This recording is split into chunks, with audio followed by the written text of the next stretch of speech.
strawberry sunset. So it's strawberry, kiwi, pineapple. I love me some sparkling water. But let's get this podcast all set up.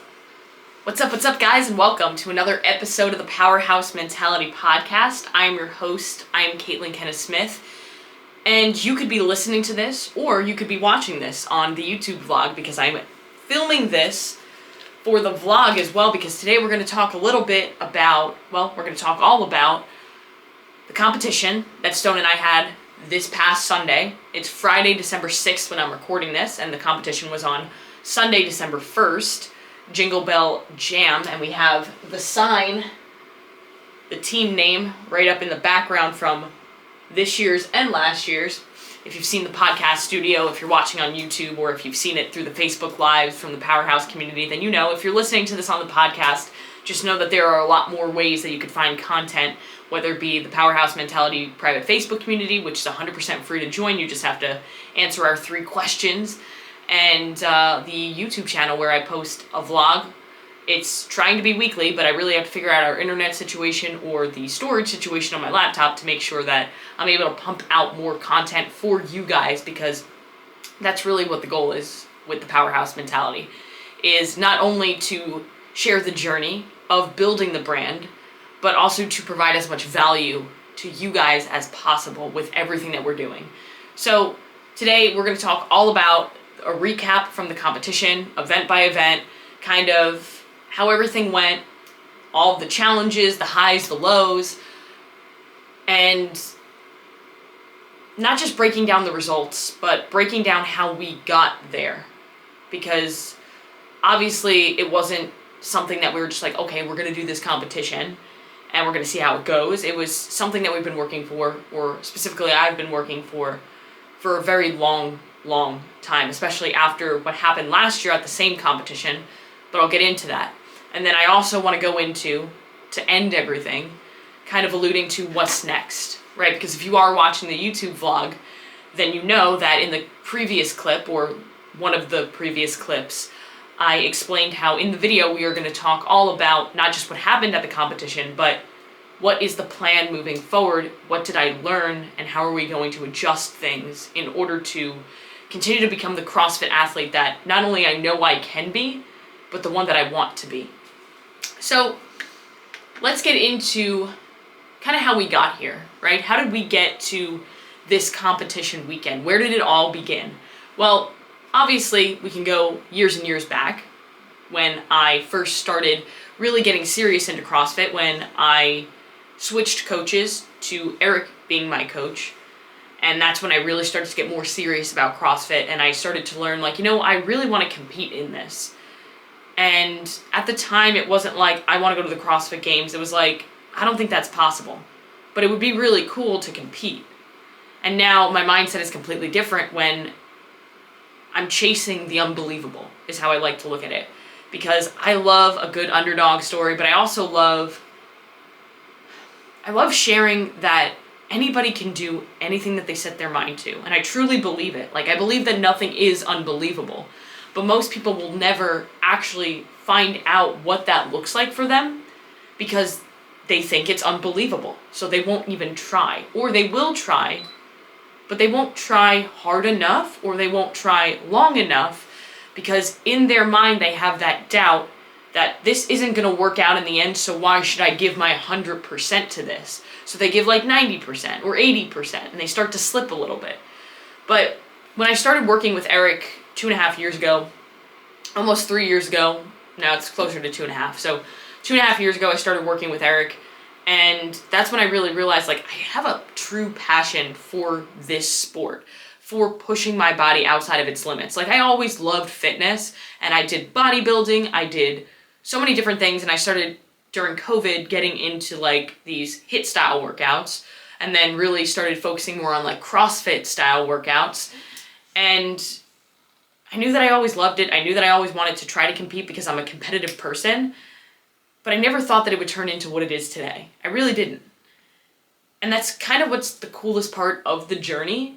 Not my journey, but just the journey in general of trying to do something great, when you're pushing your body outside of its comfort zone on a consistent basis, whether that be in the gym or outside of the gym, the journey is cool because of how your mindset and your belief systems and your confidence and your skills evolve along the way when you truly commit to putting in the work.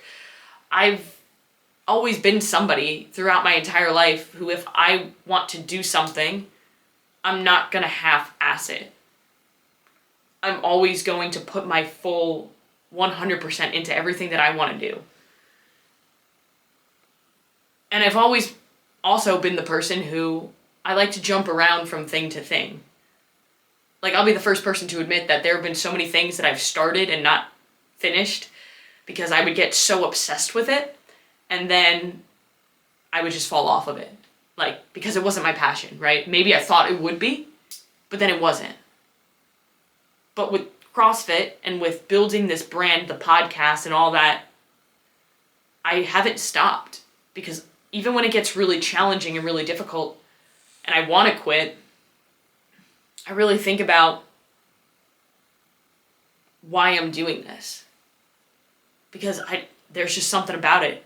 When it comes to the brand, when it comes to the Powerhouse Mentality, I love the podcast. Like, I love being able to just talk.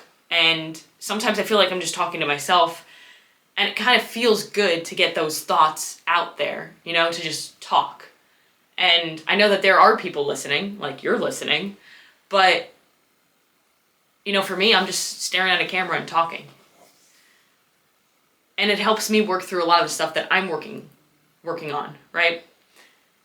When it comes to building the apparel side of the brand, I never thought that I would get into apparel. I really didn't. Like, if you asked me a year ago if I was going to get into apparel, I'd be like, you're crazy. But then when I started to really get into it, I was like, wow, this is really cool. I really love creating things, and I love the thought of being able to create things that people can wear and be proud of and love and feel confident in what they're wearing, and have it represent something as awesome as mental toughness. I think it's just such a cool concept. And I love just being able to provide value for people through my coaching, through my content. And I just have fun with it. Like, I've had the most fun over this past 6 months than I've ever had when it comes to creating content. Because instead of thinking, oh, well, what's going to get views, I'm thinking about, well, what kind of content gets me excited? Like, what kind of content gets me excited to create, but also people find value from? And it's really fun to kind of think about. And then when it comes down to CrossFit, I just can't explain to you how much I fucking love this sport. And when I competed on Sunday, it really, really emphasized and solidified that I'm on the right path. Like, I do not want to be in any other sport. Like, I want to become a professional athlete in this sport. And I am more committed than I've ever been, which is cool, because if you asked me 2 weeks ago, are you the most committed you possibly could be? I would say yes. However, what I learn over and over and over again is once you hit one level, there's always another level. And a lot of people don't want to accept that. They want to say that they're working as hard as possible. But I'm sorry, I don't care how hard you're working right now. There is another level. And if you're willing to find that level, you're going to continue to climb the ladder, and you're going to be unbelievable at whatever you want to be. So there were many competitions. I've signed up for 5 different competitions. I've competed in 2. One of them I dropped out of because I couldn't do pull-ups at the time, and one of the workouts required you to do pull-ups, and I didn't want to face the humility of standing on the floor, staring at the bar, and not being able to do anything. And that was actually one of the moments where it really motivated me, or inspired me, to say, well, if you can't do pull-ups, then fucking work on them so you can do pull-ups. Now I can do pull-ups. The next time, I signed up for my first individual competition, and I was really ready for it. And then about a week out, Stone's grandma died, and we had to go to Texas. So we had to make a decision. Are we going to go to Texas and spend the time with the family? Or are we going to go to Miami and compete? We made the decision that, there's going to be other competitions. Family is more important right now. But then that kind of led me to competing in Jingle Bell Jam last year because I wouldn't have done that competition. The competition that I originally signed up for was the Force Wars, which is in Miami area, and it was in November, early November of 2023. And because I decided, okay, I need to not do that competition because we need to go to Texas and be with family, I immediately started on the drive to Texas looking for other competitions. And what I found was the last week of November, I think it was November 30th or something like that, there was this competition, Jingle Bell Jam, a very small competition being held 45 minutes from us instead of 8 hours from us. And it was a lot smaller than the Force Wars competition, and it was a team competition. So instead of having to do my first competition individually, I could team up with Stone because they had co-ed teams, and we could do this together so I can kind of shake the nerves out of competing for the first time and do it with my best friend.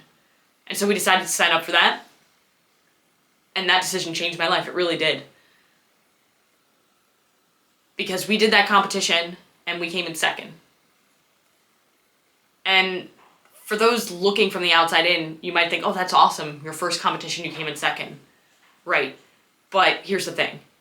During that competition, I did not feel myself. The first event or two, I felt really good. I felt like myself. I felt like the athlete that I show up as every day. But then we had a longer break, and I didn't fuel my body. I was fighting my eating disorder thoughts that were telling me, hey, you can't have carbs. Carbs are bad. You shouldn't eat because you're about to work out. You don't want to throw up. You don't want to get sick. And I was overthinking everything. And by the end of that competition, I had never felt more terrible in my life. Because if you've ever competed before in CrossFit or any sort of functional fitness or performance-based sport, you know that competing during a training session is very different than competing during a competition because of the adrenaline that you get. So it really hits your CNS a lot more than just a typical training session that might have more volume. And I wasn't fueling my body.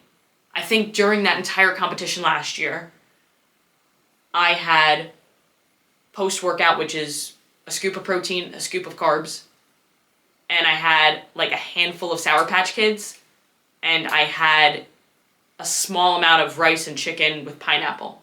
And that was it. Over 4 events. And I remember finishing that competition and saying to myself that I will never feel this way after a competition, not just physically, but emotionally because of how broken I was that we lost the lead. And what happened in the last event was I wasn't strong enough to keep up. I was going as hard as I possibly could, but I couldn't keep up because I wasn't strong enough. And I didn't want to feel that way again.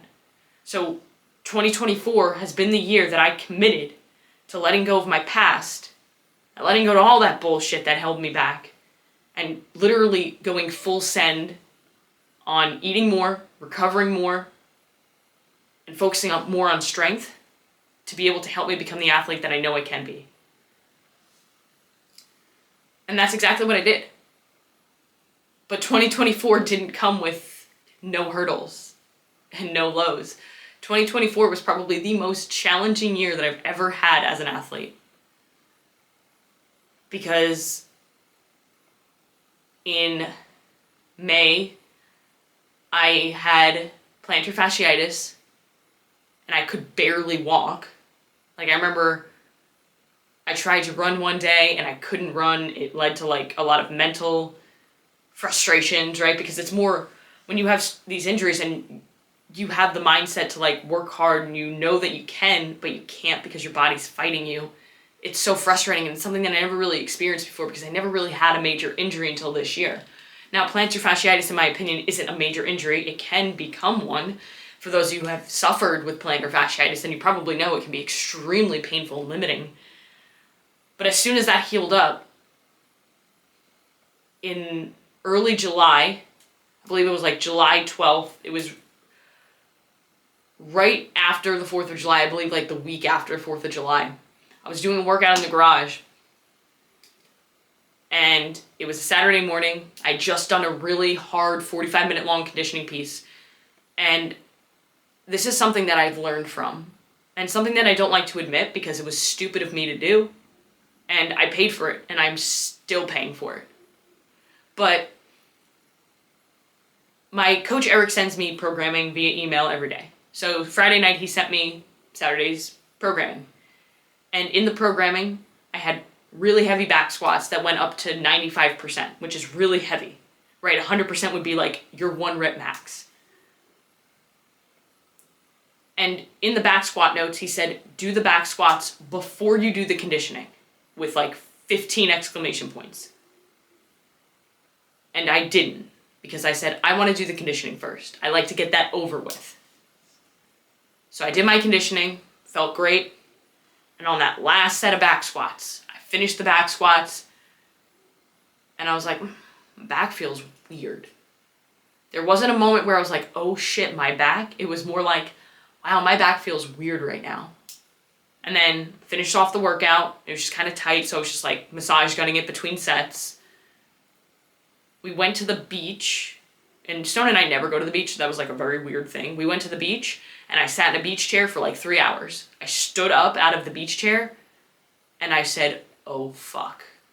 Because to this day, I have felt worse pain in my back, but at the time, I had not felt worse pain in my back. And it wasn't just like your typical like, oh, my back's just super tight from sitting in this chair, or, oh, I might have like pulled a muscle. It was like, something is very wrong. And that night, it didn't get any better. I barely slept because the pain was radiating into my abdomen, and it felt like almost like I was having menstrual cycle cramps. And if you guys listen to the podcast, you know I haven't had a menstrual cycle since 2012, so I was like, there's no way that's it. But there's always a little hope, right? But then I went to do some training the next day, and I was doing GHD sit-ups, and every single rep was like a fucking knife in my back. And Stone was working on the backyard that night, and I remember sitting out on the patio and just in so much pain. So much pain. To this day, I can't even really tell you kind of what exactly it was, because there were a lot of things that kind of led up to that moment that it could have been. It could have been like just me doing too much, not recovering enough. My CNS was completely shot, and it was just a series of unfortunate events. But I fucked up my back really bad. And 2 weeks went by, 3 weeks went by, 4 weeks went by, and at that point, Stone had left. He left about a week after I injured myself to go to, I think Honduras is where he was at the time. And for 8 weeks, I was just dealing with this pain. I remember the morning that he left, I was literally crying in bed because I could barely roll over because of how much pain I was in. And I remember thinking when he left that, okay, he'll be home in 8 weeks, and by the time he's home, my back will feel great. And then I remember picking him up from the airport and thinking, my back is still so bad. And so I started to seek help at that point. Like, I went to the chiropractor a couple times, but it wasn't helping me. So I reached out to a PT who works with some of the top CrossFit athletes in the world, Lee. I'll put his Instagram down below because I can never remember his last name. But I got a recommendation from, actually, Chandler, who was the head judge and is a semifinals CrossFit athlete. She was the head judge at the Jingle Bell Jam, and now we've become great friends. So another reason why doing that Jingle Bell Jam competition in 2023 changed my life is because I met her.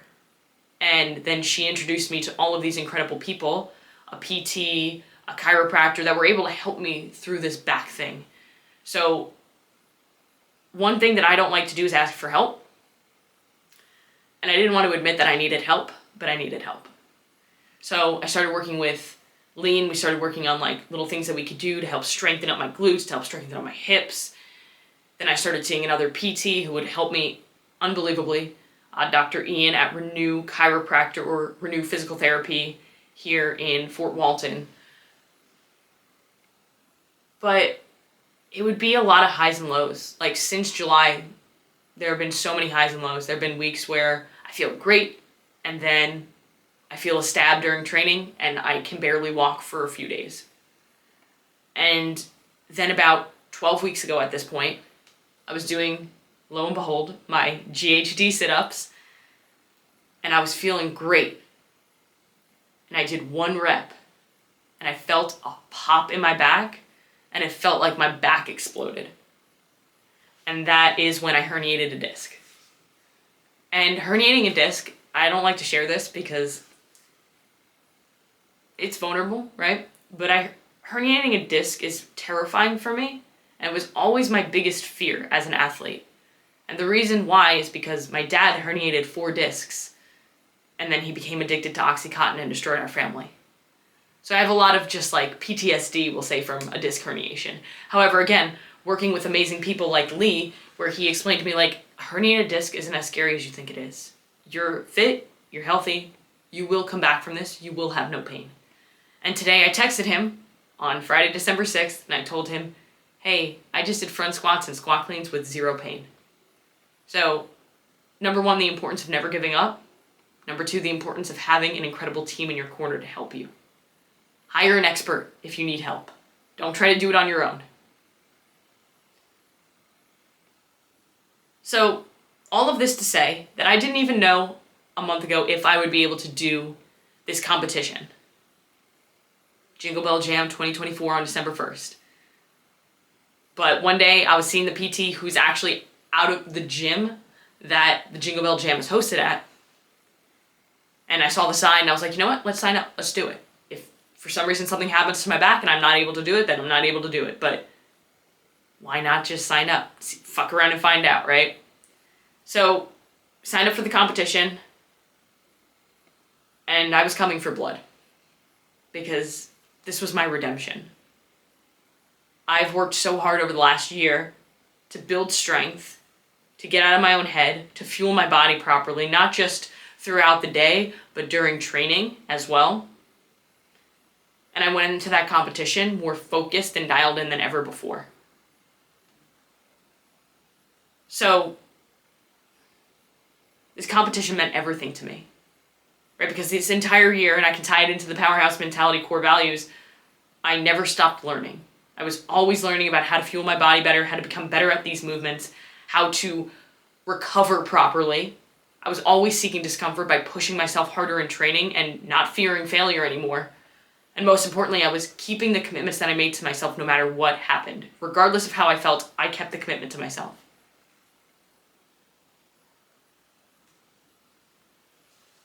So, let's talk about the competition. So competition day, we got our event schedule. Athlete briefing was at 7:30. We had to check in at 7. And our first event was 8:15. Our second was 9:15. Our third was 11:50. And our fourth was 1:15 or 1:10. So on the way, I was eating my breakfast and I got through the majority of it. I left a little bit in the bowl of oatmeal because my stomach was like, hey, we're nervous. But I made sure, like, hey, I need to get as much fuel in me as possible because I have an event soon and I need to be able to perform.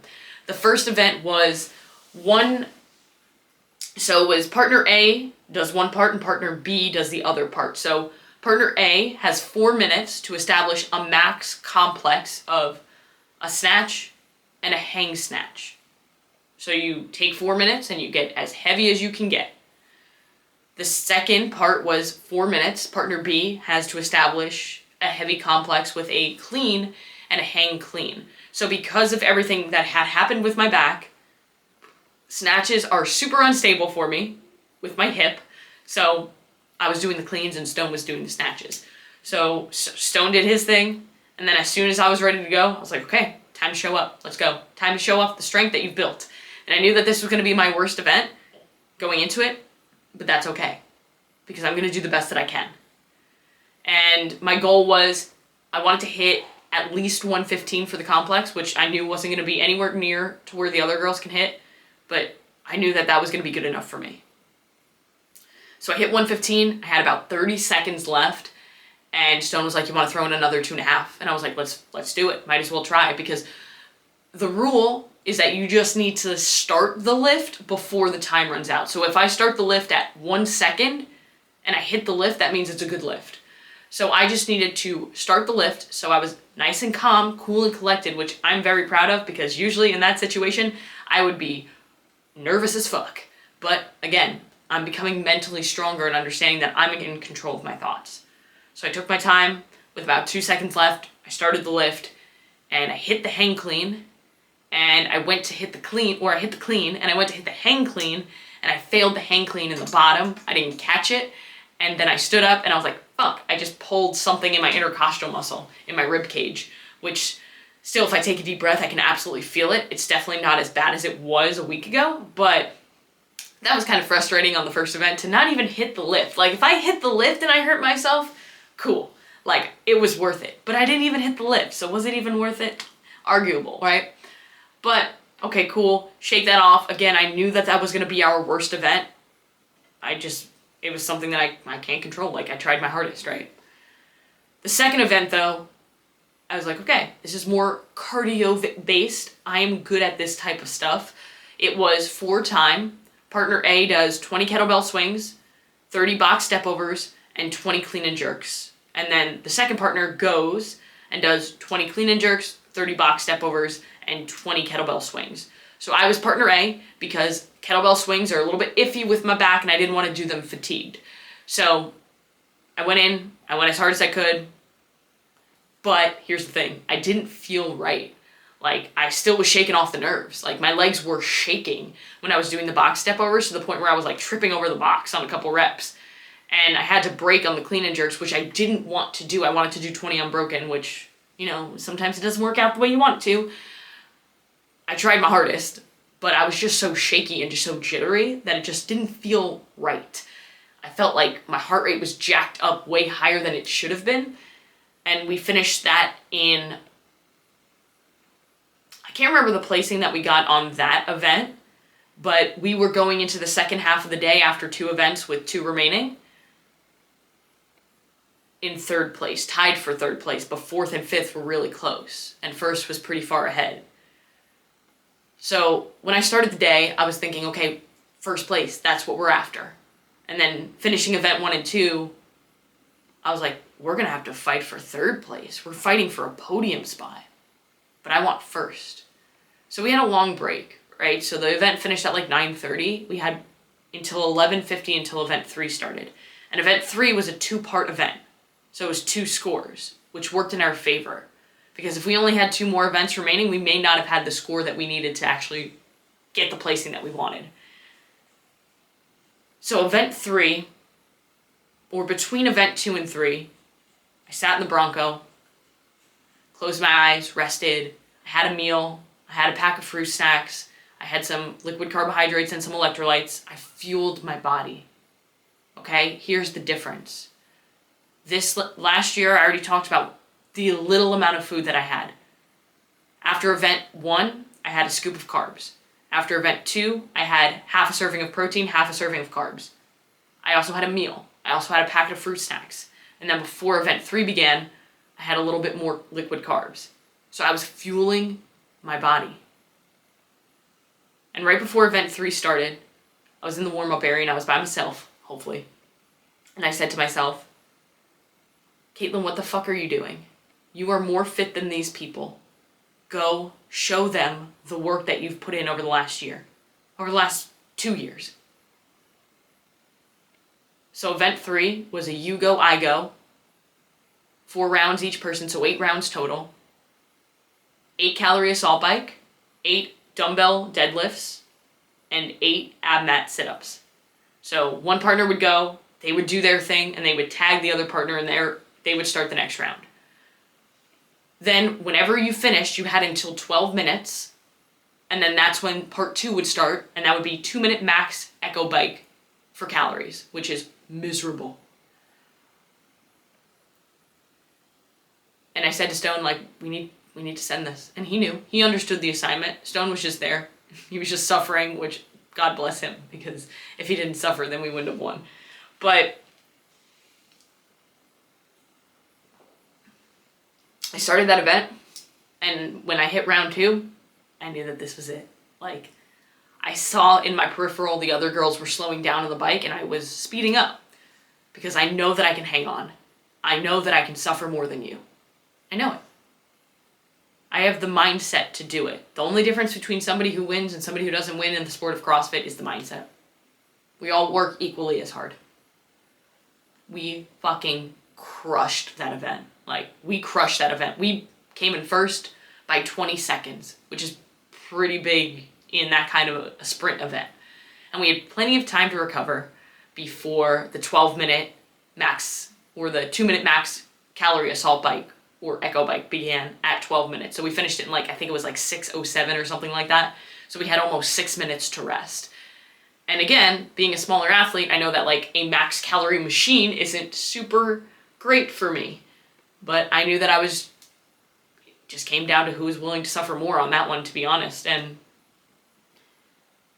my max calories on an assault bike leading up into this event was 14 calories. The first minute I hit 17 calories, and then I finished at 29 calories. So that helped us because we came in second place for that event. And then I checked after that event and I saw we were in first. So we had climbed up after that 2-part event. And all we had to do was finish this event and win. If we won, we had won the competition. I didn't want any sort of guessing. I wanted to win this event.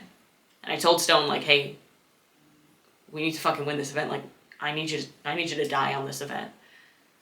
Because it came with one of my strengths, which is burpees, and one of his weaknesses, which is burpees. So this event was a little bit tricky because there were synchronized movements and it was a chipper.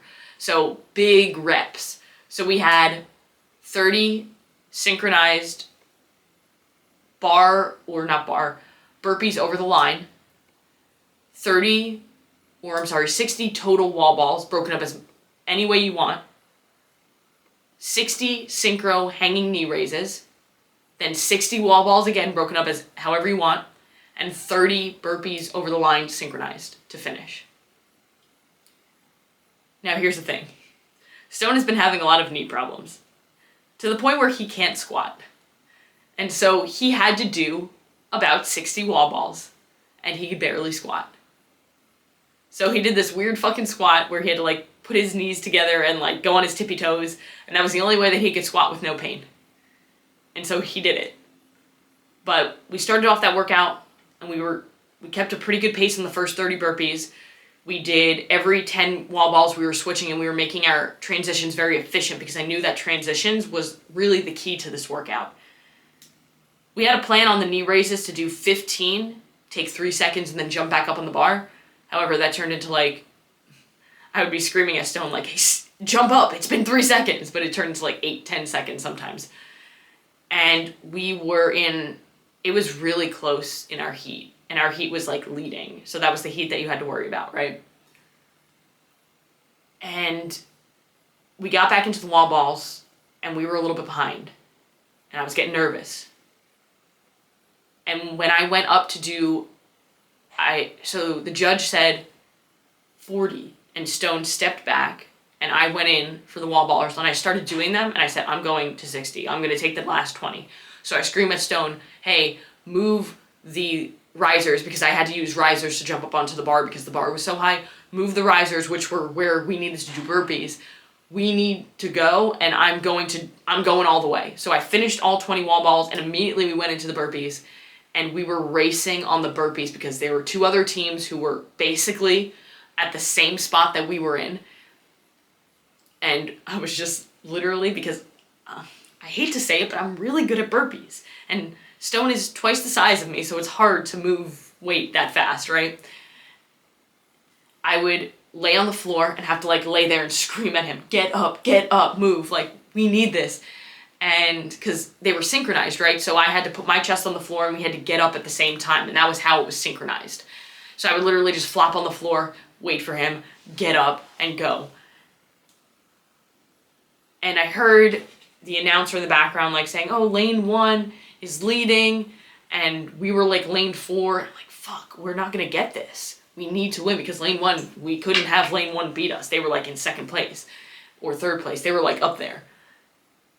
And we just kept going, and I kept screaming at Stone. Apparently he didn't hear me because he just blacked out at that point. But we ended up crossing the line 2 seconds before the second place team, and we won. And that means we won the competition.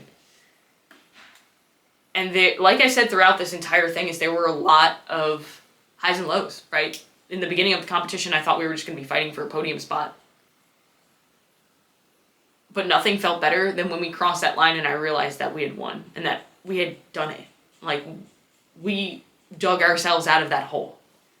And I fucking loved every minute of that competition because of those reasons. Like, there were a lot of lows, but those lows taught me so much. And then those highs, man, there's nothing that feels better than that. Like, I showed up on that third workout with the assault bike and I was so fucking proud of myself. And I was so fucking proud of Stone for what he did in that last event. I was just so fucking proud of us. So I was nervous, but I didn't let the nerves get to me. I did a little bit in that in that second event, but I grabbed myself. Instead of continuing to crumble, I grabbed myself and I said, hey, shake yourself out of this. We're not doing this. You're here to win. And also between event 3 and 4, I had more fruit snacks, so I had more carbs, I had more fuel. And that was the difference. I fueled my body the right way, and I stayed focused, and I didn't let the nerves break me down. And I'm proud of that. So now the question is, what's next? Right? What's next? Because you guys know my ultimate goal. It's to compete at the CrossFit Games. It's to become a professional in this sport. A professional CrossFit athlete. And I have a long way to go. But I've never been more fit in my life. And I've never been more focused in my life on a goal. So now the thing that we're doing, the thing that scares me the most, is that we're refining our approach to training a little bit. So Eric is now 100% my nutrition coach. So he's helping me with fueling during training, as well as just fueling throughout the day. I'm eating a lot of food. I'm eating a lot of food during my training sessions, or just, consuming enough carbs to be able to fuel my body to perform at its best. Because performance training, performance nutrition, is a lot different than fat loss nutrition or weight loss nutrition. And now we're focusing a lot more on strength. So I've been doing a lot of conditioning lately. And now it's going to be dialed down a little bit in order to make more room for things that we really need to focus on, like gymnastics and like just pure strength. So that I can become the better athlete. So that I can accomplish the goals I have set for myself. And right now I'm going to put it out there because I had these thoughts today. And I was thinking about, what really is next? Like, the CrossFit Open starts at the end of February, so obviously that's on my radar. But right now, the biggest thing that I have set out for myself is that next year, I will compete at Wodapalooza 2026, and I'm going to put it out here right now. Whether it be in the intermediate or the RX division, I will compete there. The online qualifiers already happened in October, so I can't compete this year. The competition is in January. It's too late. However, next year, that is the goal. And who knows, there's going to be a lot of things that probably pop up in 2025 because I want to compete in 2025 as well. I want to compete more. I'm probably going to end up doing a high rocks at some point because I feel like that's just the move right now. And I think that could be a really good way to just get my feet wet in more competitive situations. But really, it all comes down to like living the values of the Powerhouse Mentality of this brand. No problems, only solutions. Not tolerating my own excuses. Right? Not tolerating my own bullshit. And that's kind of like the value and the takeaways I want you guys to take from this. Whatever goals you have set for yourself, if you go all in, you can accomplish them and you will be okay. You will want to quit. You will fail. Keep moving. It doesn't matter. It's part of the journey. If you told me 10 years ago that I would be trying to compete at the CrossFit Games, I would have told you, I'm still alive, ? Because I was dying of an eating disorder and was barely eating anything and couldn't get out of my own way. Now I'm building a brand. I'm married to my best friend. We have a house. We have 2 dogs. I have a podcast. I have an incredible community.